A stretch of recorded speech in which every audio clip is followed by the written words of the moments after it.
kino ya 4 TV akwa twagambire bintu yokubazaho kino mutoro bintu byamani muna okwantwenda kwimucha entale eri mu nsinganto za Tooro kurora nabo amaraka gabo ha national level basokubamba bahura kandi basokubamba batangira kandi bintu byabo rundiki baramba kora policies rundika kukora ebiragiro basokubamba biteka mu nkora nuko bisemerire hagati omulinye ngosanga magambe nyina abantu benkiro kino kandi musigazo no wonyine kiro kino kweta musigazi kweta sija achalo musigazi takagurisire.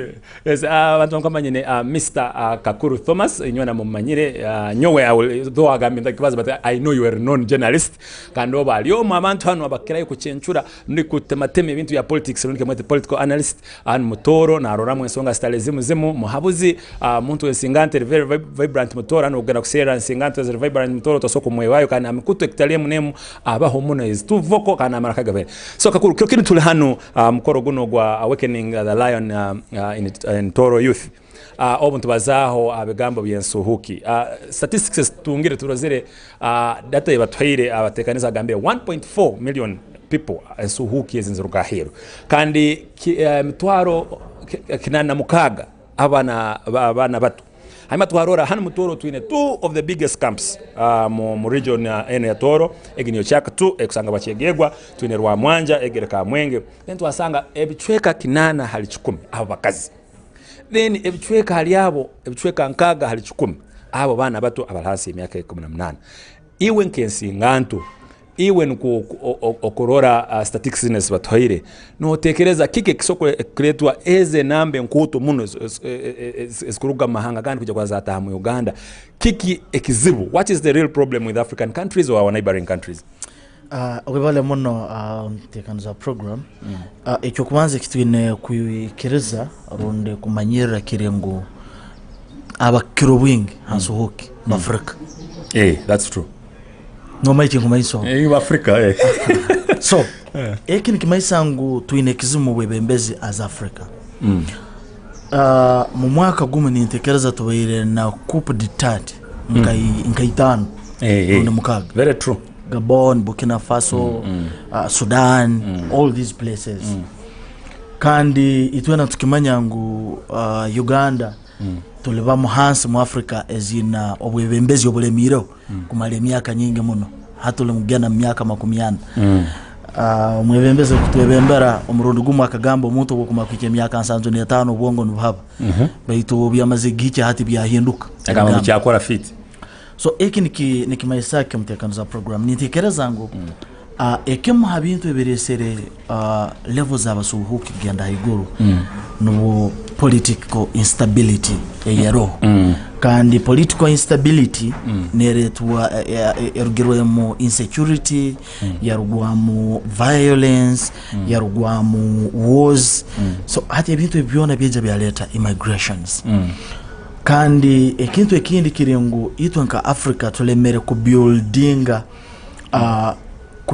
ngana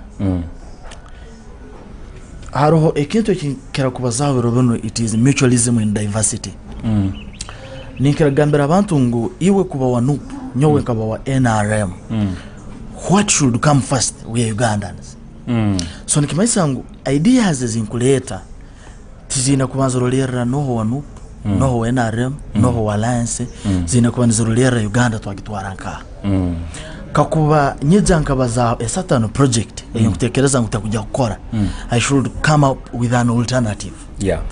Hati yitu nkaitwa mu Uganda sazano we are at a time where both the ruling party and the opposition they seem not to be a solution. Ngo oija kutunga the ruling party ne kugamba ninyenda kora ABCD kumukaguza nsonga bwakitazamanye oija kutunga the opposition ne gamba we don't agree with the program ABCD but he's not offering an alternative. So nintekereza ngo levels of immigrations in Africa is an indication that Africans we have totally failed to live together nkaba Africa tulemere ekyo kubanza kwikiriza mungana. That is why a president ezakwemera na gamba nyo after 40 years I'm the only person who can rule out of the 40 people. In districts aka spending over 700 billion in only 13 districts. And so how many districts we have? Over 100. And we have over 100. We have about 147 districts of Uganda. So that indicates Africa. Okay, we are doing a lot of politicking, but we are not providing solutions. We are not, as Ugandans, discussing solutions. And in Africa entirely, Uganda, Monsi in Congo. If you today asked Congolese, Nemofaki, they also don't know. But they are saying we are fighting. Okay. The same thing has been happening in all other countries. If you go to Sudan today, if you go to Gabon, the most recent one, if you go to Burkina Faso today, of course, kiri akasorangain. You cannot avoid it. Discrimination. By the virtue of being called that you are a refugee in Africa, in any state of Africa. It is discrimination. True. Because imagine, Pade, however much you are a Congolese and I'm an Ethiopian, you are a refugee. It's discrimination, like it or not. Yeah. Because first of all, look at our skins. We are all black. Yeah. So we are supposed to be talking. Whenever you find an African, he's supposed to be a friend or a brother or a sister. But by the virtue of calling that person a refugee, already there is discrimination. At least I'm a student of law, and on so many occasions I have been in our courts here. If you go to, for example, the Fort Portal High Court Circuit, among the people who are having issues, it is the refugees. There is a lot of, and to my surprise, a number of them they are innocent. They are simply being used as escape dogs. I remember, I think it was around March. There is some refugee from Congo who had been on remand for about 6 years over accusations of rape. This guy told me a very painful story. What are these guys doing?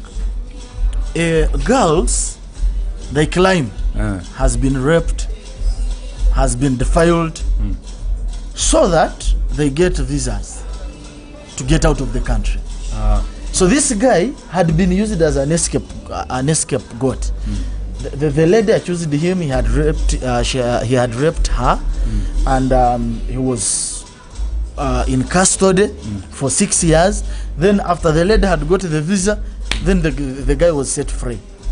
So you can imagine that kind of psychological torture, that kind of pain he went through. You know, so there is a number of issues which are affecting. Of course, we cannot forget talk about feeding, the social life itself, the psychological torture. Of course, even defilement and rape, especially the hosting communities, they tend to take advantage of these people. So there is quite a number of things that are affecting the refugees, and I really pray that as Ugandans, as a continent, Africa, we need really to find a way of how to solve these issues. Okay, finally, as you said, solve these issues. What do you suggest, at least milingo kinkebiri esatu esora kura amahanga gano gateka mu nkora n'Uganda ateka mu nkora kura twalinda obusinge bw'ensuhuki rundiki kurora ensuhuki twakesha ensuhuki kuruga mahanga gama gatalga mugena mahanga gatalgani. Ekintu cyo kubanza kiri ngo kusangirwa kigambireho nka Africans, we need to learn to live in diversity, mutualism in diversity. That whether you are Nup or not be selective of who is Nup, who is NRM. We shall all fall victim. That is number one. Number two, we need to really learn being tolerant of each other as Africans, as statesmen and stateswomen. We really need to learn to be tolerant of each other. You know, if your opinion is different from my opinion, I should treat it as your opinion, and I should respect you. You also respect mine.